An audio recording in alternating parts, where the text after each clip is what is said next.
ग्रहण करिए। नमस्कार। औद्योगिक प्रशिक्षण संस्थानों के व्यवसाय प्लम्बर के विषय सैद्धांतिक की पाठ्यचर्या में अंकित प्रसंग मार्किंग औजारों के विषय में जानना पर आपको आज मैं प्रशिक्षण प्रदान करूंगा। इस विषय पर चर्चा करते हैं।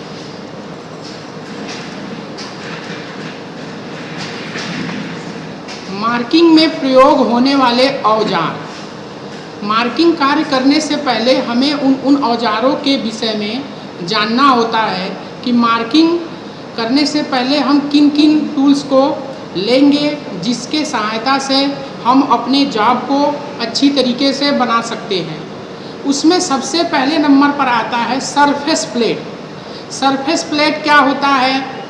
दूसरा नंबर है मार्किंग टेबल, तीसरा स्क्राइबर, स्टील रूल, पंच, ऑड लेग कैलिपर, डिवाइडर आदि इस प्रकार के और भी टूल हैं जिनका हम लोग मार्किंग में प्रयोग करते हैं। लेकिन हम यहाँ पर किन्हीं 6 बिंदुओं पर प्रकाश डालेंगे, जिसमें सबसे पहले है सरफेस प्लेट। सरफेस प्लेट क्या होता है, इस पे कौन सा कार्य किया जाता है, जाब को कैसे इस पे रखकर हम लोग किसी जाब को मार्किंग करते हैं, ये हम आपको पूरा बता रहे हैं। सरफेस प्लेट क्या है? सरफेस प्लेट यह एक आयताकार, वर्गाकार और गोलाकार आकृति में बनी होती है, अर्थात इसकी जो साइज होती है वो आयताकार भी होती है, वर्गाकार या गोलाकार, ये तीनों आकार में होती है। यह क्लोज ग्रेनेड कास्ट आयरन व ग्लास ग्रेनाइट की बनी होती है। जो इसकी सरफेस होती है वो कास्ट आयरन की और ग्लास व ग्रेनाइट की बनी होती है। कास्ट आयरन की बनी प्लेट में जो ऊपर की कास्ट आयरन की प्लेट होती है, इसमें 4 माइल्ड स्टील के हैंडल लगे रहते हैं ताकि इसे एक स्थान से दूसरे स्थान तक आसानी से लाया व ले जा सके। अगर इसमें हत्थे नहीं लगे रहेंगे तो इसके जो ऊपरी सरफेस का भाग होता है वह पूरे सरफेस से 1 इंची बाहर निकला रहता है कि जिससे हम उसको वैसे भी पकड़ सकते हैं। अगर इसमें 4 हैंडल लग जाते हैं तो इसको हम एक स्थान से दूसरे स्थान तक आसानी से ले जाया जा सकते हैं। इसके नीचे का भाग खोखला रखा जाता है। खोखला रखने का यह तात्पर्य है कि अगर यह भाग पूर्ण रूप से सॉलिड रहेगा तो इसको उठाने में यह काफ़ी वजनी हो जाएगा और इसको एक स्थान से दूसरे स्थान पर ले जाने में समस्याएं होंगी। इस वजह से इसके आंतरिक भाग को खोखला रखा जाता है ताकि इसका वजन कम रहे।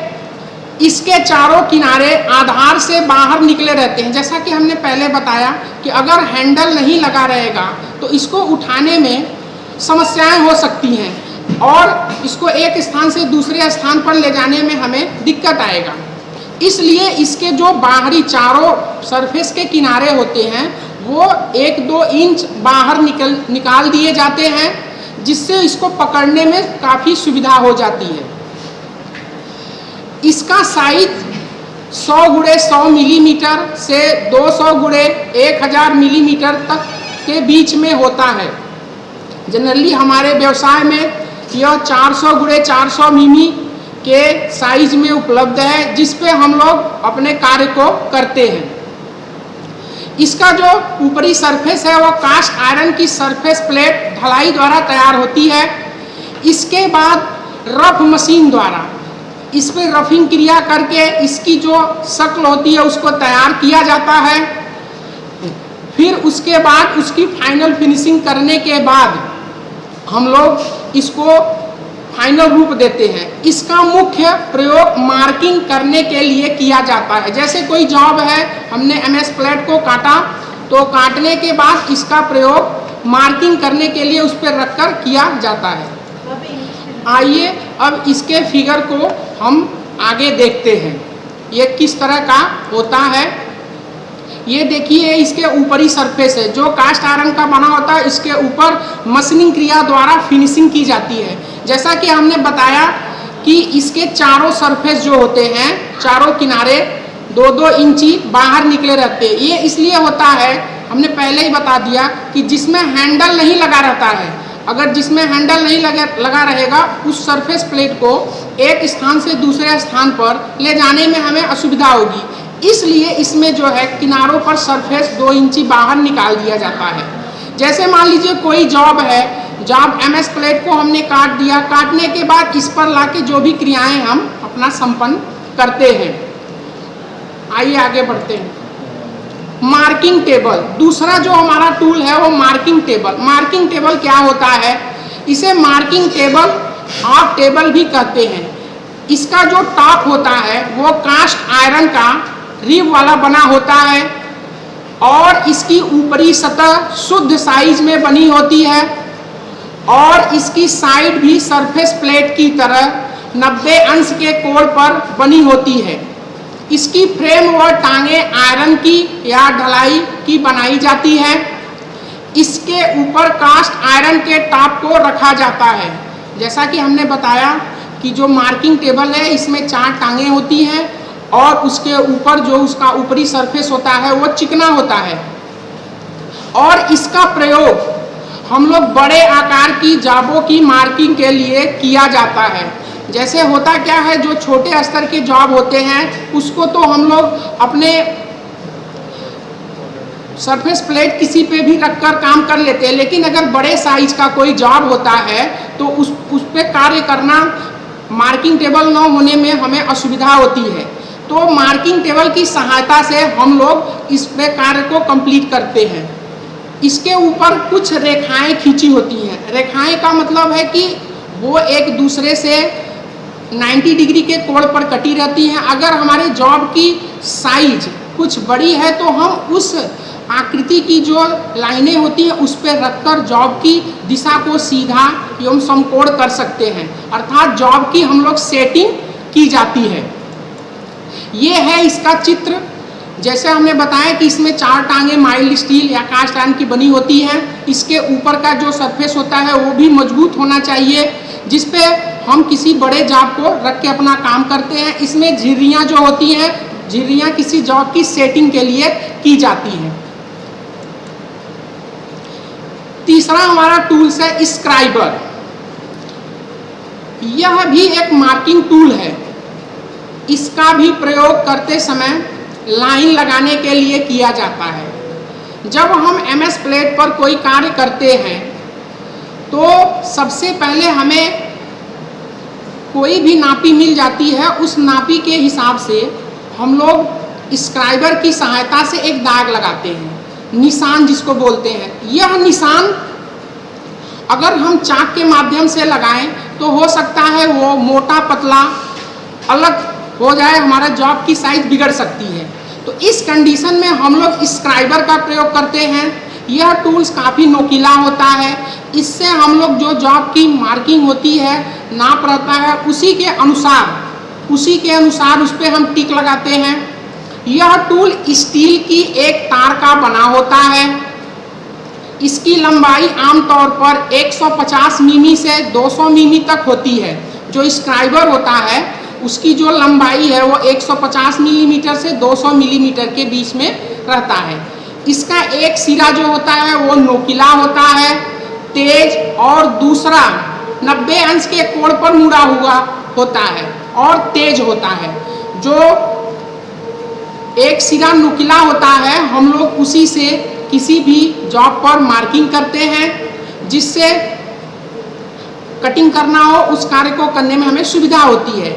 इसके जो पॉइंट या सिरे 12 से 15 अंश के कोण पर ग्राइंड होते हैं, हल्का सा मुड़े होते हैं।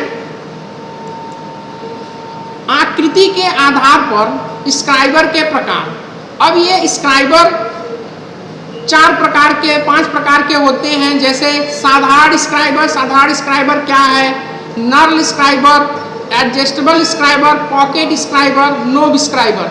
तो साधारण स्क्राइबर के विषय में हम डिस्कस कर रहे हैं। साधारण स्क्राइबर, इस प्रकार का स्क्राइबर साधारण 3 मिमी मोटी तार से बनाया जाता है। इसका एक पॉइंट सीधा और तेज होता है, जबकि दूसरा सिरा 90 अंश के कोण पर मुड़ा हुआ और आगे से तेज होता है। जैसा ये जो फिगर है, इस फिगर से हम बता रहे हैं, जो सामने का सिरा है ये काफ़ी नुकीला है और जो पीछे साइड का है ये जो है मुड़ा हुआ है और काफ़ी तेज है।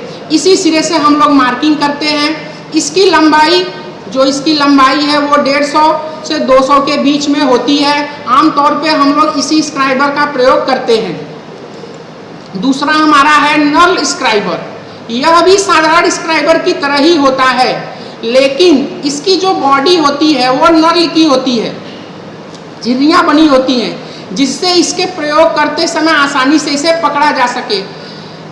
अगर कोई टूल्स है, अगर वो प्लेन है, स्मूथ है, अगर उसको पकड़ेंगे तो उसमें हमें पकड़ने में थोड़ी सी असुविधा होती है, लेकिन अगर उस पर ग्रुप टाइप झिर्रियाँ कटी रहती है तो उसको पकड़ने में हमें आसानी होता है। तो ये नल स्क्राइबर ठीक उसी प्रकार का होता है, जैसा कि फिगर में दिखाया गया है। इसको पकड़ने में सेंटर पे आसानी होती है। तीसरा है एडजस्टेबल स्क्राइबर। एडजस्टेबल स्क्राइबर का जैसा कि नाम से स्पष्ट हो रहा है कि एडजस्ट किया जा सकता है। यह स्क्राइबर एक दूसरे से जुड़े होते हैं, इनको अपनी आवश्यकता अनुसार बढ़ाया घटाया जा सकता है। इस प्रकार के स्क्राइबर के ऊपर एक नर्लिंग की बनी हुई स्लीव फिट रहती है। ये जो ये है ये स्लीव फिट है, जिससे स्क्राइबर को पूरी लंबाई में कहीं भी एडजस्ट किया जा सकता है। अर्थात इसकी जो ये लंबाई है इसको हम मूवेबल होता है, इसको खोलकर आगे पीछे कहीं भी कर सकते हैं। इसमें फिट स्क्राइबर साधारण स्क्राइबर ही होता है।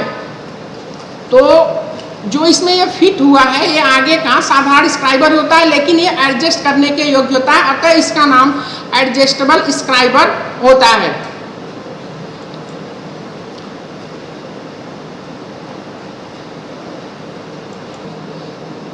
इसी क्रम में पॉकेट स्क्राइबर।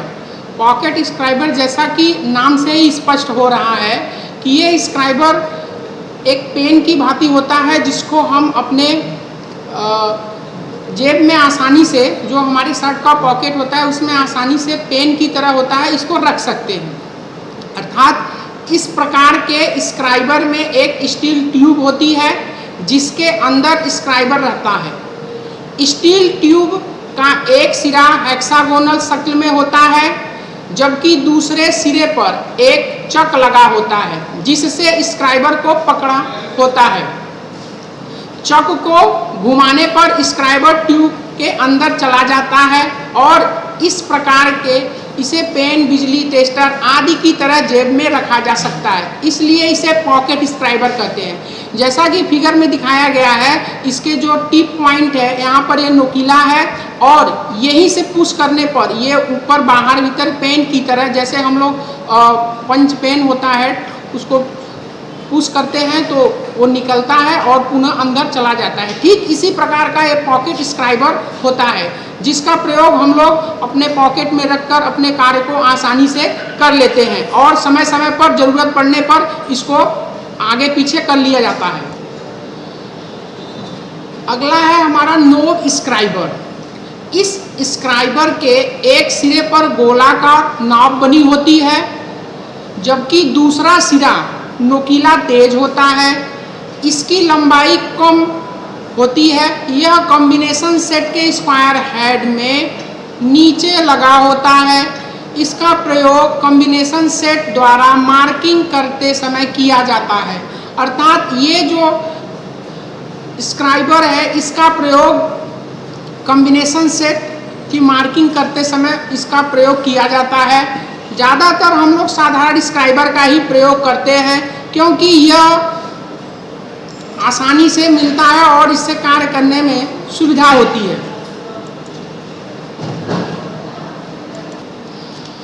अगला है हमारा marking tool steel rule. Steel rule यह एक माप लेने वाला औजार है। जैसा कि नाम से स्पष्ट है कि स्टील रूल के द्वारा हम लोग किसी भी जॉब की पर्टिकुलर मापी नाप करते हैं। इसके द्वारा प्रत्यक्ष माप मापा जाता है। अर्थात हम लोग स्टील रूल से जो भी नाप नापते हैं उसको हम स्टील रूल पर अंकित, चाहे मीट्रिक प्रणाली हो चाहे ब्रिटिश प्रणाली हो, दोनों में अंकन के माध्यम से आसानी से उसी समय पढ़ लेते हैं। माप की रीडिंग इसके ऊपर सीधे ही पढ़ ली जाती है, अर्थात जो भी हम नापी करते हैं उसको उसी समय पढ़ लेते हैं। यह स्टेनलेस स्टील या स्प्रिंग स्टील का बना होता है। जो स्टील होता है यह हमारा स्टेनलेस स्टील का बना होता है। यह अनेक साइजों में, यह विभिन्न साइजों में मिलता है। जैसे यह 150 mm, 300 मिलीमीटर और 600 मिली तक का होता है। आमतौर पे हम लोग अपने यहाँ 300 मिलीमीटर के स्टील रूल का प्रयोग करते हैं और हमारे यहाँ 600 मिलीमीटर का भी वुडन 4 फोल्डेड रूल होता है, वुडन रूल, जिसका हम लोग प्रयोग करते हैं। ज़्यादातर हम लोग 300 mm का, जैसे अगर कोई जॉब ले लिए, अगर उसकी मार्किंग हमें करनी है 50 mm, 52 mm, तो इस सब के लिए प्रत्यक्ष कार्य करने के लिए हम लोग स्टार्टिंग में स्टील रूल का ही प्रयोग करते हैं। इससे यह सुविधा होता है कि तुरंत हम लोग जो भी मापी डालना होता है, डालने के बाद उसी के अनुसार अपने जॉब को काटते हैं। इसके ऊपर मीट्रिक प्रणाली में मिलीमीटर, सेंटीमीटर के खाने ऊपर बने होते हैं तथा दूसरी प्रणाली ब्रिटिश प्रणाली में इंच के चिन्ह अंकित होते हैं। दोनों प्रणालियों में रहता है। इसमें ऊपर की तरफ मिलीमीटर में अंकित रहते हैं और नीचे की तरफ जो है इंच में रहते हैं। अब जैसे कोई जॉब काटना है, अगर वो मिलीमीटर में है तो जैसे 52 mm कहा गया या 55 mm कहा गया, तो हम लोग मीट्रिक प्रणाली से 55 mm काट लेते हैं। और अगर इंच में बोल दिया गया कि 1 इंच 2 इंच काटना है, तो ब्रिटिश प्रणाली में चिन्ह अंकित होते हैं, उसके माध्यम से हम लोग आसानी से काट लेते हैं। इससे किसी भी पार्ट, जॉब या पाइप इत्यादि की लंबाई, व्यास, चौड़ाई, गहराई इत्यादि मापी जाती है। अर्थात इसके द्वारा हमें कोई भी माप नापना हो उस समय हमें तुरंत यह माप मिल जाता है।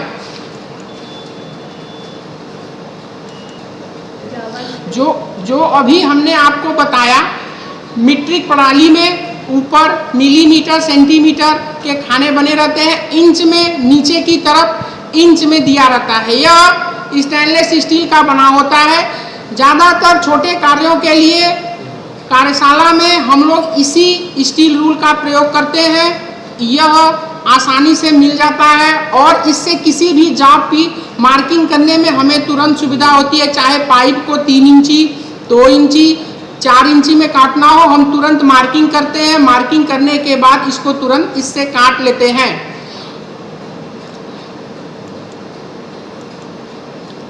अगला है हमारा मार्किंग औजार में पंच।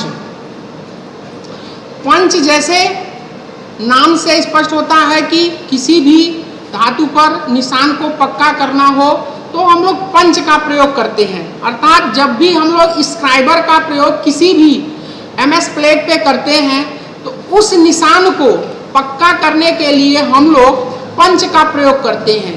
यह पंच से हम लोग उस निशान पर क्रमवार हैमर की सहायता से बिंदु बिंदुवार क्रम उस पर पंचिंग करते हैं, जिससे वो जो निशान होता है वो पक्का हो जाता है। अर्थात स्क्राइबर से जो मार्किंग लाइन खींची जाती है वो हमारा पक्का हो जाता है और उस पर हमें कार्य करने में सुविधा होती है।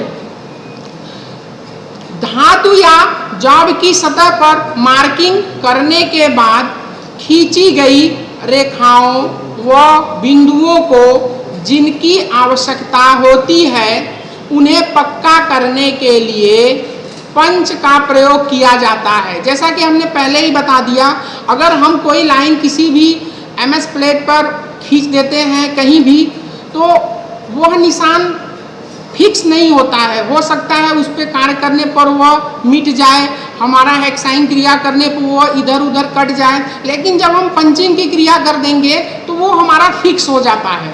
और उसको काटने में, कुछ भी करने में सुविधा होता है। जैसे हम लोग ड्रिलिंग पर कार्य करते हैं तो ड्रिलिंग पर अगर MS प्लेट है उसमें ड्रिलिंग करना है जॉब पर, तो पंच के माध्यम से ही उसके बिंदु को हम लोग फिक्स करते हैं कि किस बिंदु पर हमें ड्रिलिंग करना है। अगर पंचिंग नहीं करेंगे तो हमारा ड्रिलिंग का सेंटर नहीं मिलेगा। सेंटर न मिलने की वजह से हमारा जो ड्रिलिंग है वो इधर से उधर हो सकता है। इसलिए पंच के प्रयोग से हम लोग सेंटर पॉइंट को पाते हैं और उसी पर अपने ड्रिलिंग क्रिया को पूर्ण करते हैं। इसके द्वारा उन बिंदुओं को गहरा किया जाता है जहां पर डिवाइडर द्वारा चाप लगाना हो या ड्रिल करना हो। जैसा कि मैंने पहले ही बता दिया कि ड्रिल करना हो किस तरीके से हमें किसी पॉइंट पे ड्रिलिंग करना है, तो उस पॉइंट का सेंटर बिंदु जानना होगा। जब वो बिंदु हम जानेंगे तभी हम जो है उस पे पंच की क्रिया करेंगे और उसके बाद ड्रिलिंग करेंगे। पंच किस मटेरियल का बना होता है? पंच जो होता है यह हाई कार्बन स्टील के बनाए जाते हैं। वह हार्ड व टेम्पर होते हैं, काफी कठोर होते हैं। इन्हें हाई कार्बन स्टील के 10 या 12 मिमी व्यास के सरिये से बनाया जाता है। चूंकि हाई कार्बन स्टील से इसलिए बनाया जाता है क्योंकि इसके ऊपर हैमर से प्रहार करना होता है, चोट मारना होता है। अगर यह मजबूत नहीं रहेगा तो जब इस पे हम चोट मारेंगे तो हो सकता है ये खुद ही टेपर हो जाए, इंक्लाइंड हो जाए, तिरछा। तो इसलिए इसको 10 या 12 mm की मोटी सरिया से भी बनाया जाता है और इसके किनारों को नुकीला किया जाता है। इसकी लंबाई 100 मिमी, जैसा कि हमने बता दिया, यह 4 इंच में या 100 मिलीमीटर में उपलब्ध होते हैं। आइए पंच के प्रकार। पंच क्या होते हैं या कितने प्रकार के होते हैं? पहला है डाट पंच। किसी भी जॉब पर मार्किंग करके उस बिंदु निशान को पक्का करने के लिए डाट पंच का प्रयोग किया जाता है। दूसरा है सेंटर पंच। किसी भी जॉब है उस पे ड्रिलिंग क्रिया आदि कोई क्रिया करनी होती है तो उस पे सेंटर पंच का प्रयोग किया जाता है, जिससे उसके सेंटर को ज्ञात कर लिया जाता है। तीसरा है प्रिक पंच, automatic punch, bar punch, solid punch, hollow punch, pin punch, double end punch. इसमें इस तरीके के पंच हैं। इसमें हॉलो पंच का प्रयोग हम लोग करते हैं। जैसे अपने यहाँ जॉब वॉब बनाने में अपने पास होता है, जैसे पट्टे वट्टे पर गाँव में मशीनें चलती हैं तो उस पर हॉलो पंच के माध्यम से पट्टों को जोड़ा जाता है। ऑटोमेटिक पंच, कुछ इस प्रकार के पंच होते हैं जो स्वतः उनको लगा देने से पंच स्वतः हो जाता है। ठीक इसी प्रकार हम आगे बढ़ते हैं। डाट पंच और सेंटर पंच में क्या अंतर है?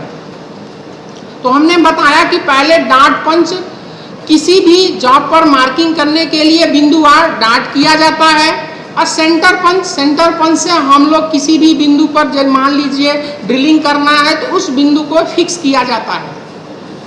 डाट पंच और सेंटर पंच में अंतर। डाट पंच और सेंटर पंच आकृति में एक जैसे ही होते हैं, परंतु इनके पॉइंट जो इसके सिरे होते हैं, ये जो सिरे होते हैं इनके जो पॉइंट होते हैं वो भिन्न भिन्न कोण पर ग्राइंड किए होते हैं, एक दूसरे से अलग अलग कोण पर होते हैं। जैसे डाट पंच का पॉइंट 60 अंश के कोण पर ग्राइंड होता है, जबकि सेंटर पंच का पॉइंट 90 डिग्री के कोण पर होता है। ठीक इसी प्रकार इन दोनों के कार्य भी अलग अलग होते हैं। जैसे हमने शुरू में ही बता दिया कि किसी भी जॉब पर डाट पंचिंग क्रिया करनी होती है तो बिंदुवार, उसके लिए हम लोग डाट पंच का प्रयोग करते हैं, और ड्रिलिंग करना है जॉब के अंदर तो उसके लिए सेंटर पंच का प्रयोग करते हैं। अगला हमारा जो औजार है वो उसको हम लोग बोलते हैं ऑड कैलिपर। कैलिपर पहले क्या होता है? कैलिपर भी एक प्रकार का मार्किंग टूल है। इसके द्वारा हम लोग आंतरिक माप, बाह्य माप और कोई भी मार्किंग लगाना हो इस तरह का कार्य करते हैं। इसमें ऑड लेग कैलिपर है। यह भी एक प्रकार का मार्किंग औजार है। इसका प्रयोग फिटिंग शाफ्ट में धातु के ऊपर, धातु की सतह पर समानांतर लाइन खींचने के लिए, लगाने के लिए किया जाता है। जैसा कि बताया गया कि अगर जॉब है, जॉब पर पैरेलल लाइन, समानांतर लाइन खींचना हो तो इसके लिए हम लोग ऑड कैलिपर का प्रयोग करते हैं।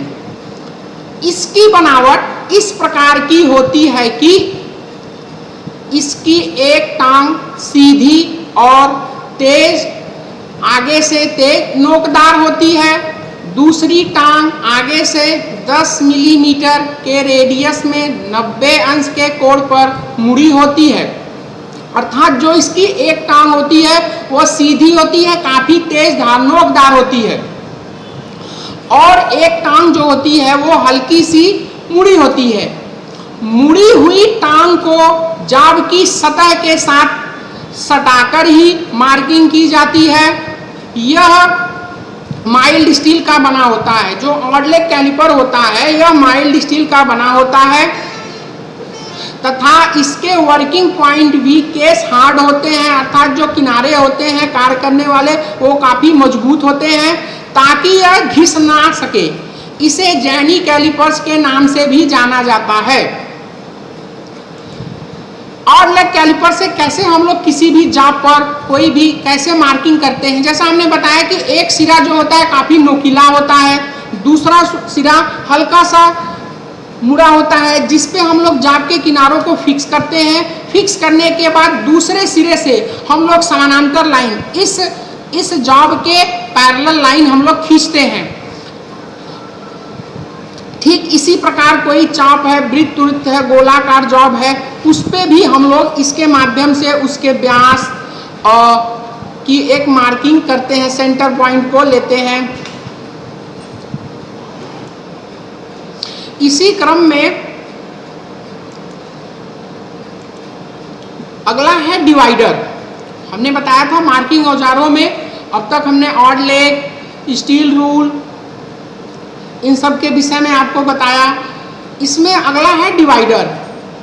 डिवाइडर हम लोग पहले से इसको जानते हैं, लेकिन जैसा कि इसमें ये है, इससे 150 मिमी त्रिज्या के वृत्त और चाप लगाए जाते हैं तथा इसके द्वारा सीधी रेखा को बराबर भागों में बांटा जाता है।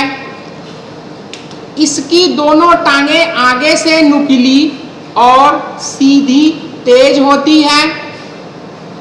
यह माइल्ड स्टील का बना होता है। इसके वर्किंग पॉइंट के हार्ड होते हैं। इसका साइज रिवेट या की के सेंटर से वर्किंग पॉइंट तक की सीधी दूरी से मापा जाता है। अर्थात इससे जब भी हम भी कोई लाइन किसी सेंटर पर फिक्स करेंगे तो दूसरी लाइन जो होगी एक दूसरे के बराबर जाती है। ये है इसकी आकृति जो अभी हम बता रहे हैं। इसके जो दोनों केस है ये काफ़ी हार्ड होते हैं, ये दोनों काफ़ी नुकीले तेजधार होते हैं। इसमें एक स्प्रिंग लगी होती है, रिवेट का भी होता है, स्प्रिंग का भी होता है। इससे पुशिंग करते हैं, घुमाते हैं जब हम, तो इसकी साइज को बाहर भीतर खोला जाता है। तो आज मैंने मार्किंग औजारों के विषय पर आपको प्रशिक्षण प्रदान किया। आशा करता हूं कि आपको यह प्रशिक्षण भविष्य हेतु मददगार होगा। धन्यवाद। जय हो।